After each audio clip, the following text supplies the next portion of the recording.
So metadata is this big scary word that really just means data about data.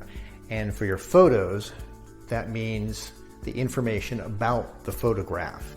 And that starts with when it was taken, where it was taken, but really what you're interested in terms of using your photos to tell your story for future generations is the who, the what, the why, the story behind the image that you can't see necessarily in the image.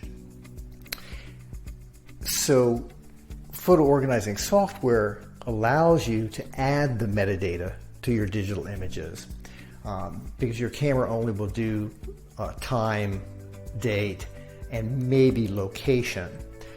But if you want to do the facial recognition of tagging who it is, where it is, some of the other things, you have to do that in the metadata. It is time consuming, but with software you can batch photos and add metadata to groups of photos, which speeds things up. So if you're doing a vacation, you can do all the photos on the vacation and add metadata to them all at once. If you have any questions about metadata and how it might be useful to your photos to tell your story, put them in the comments below.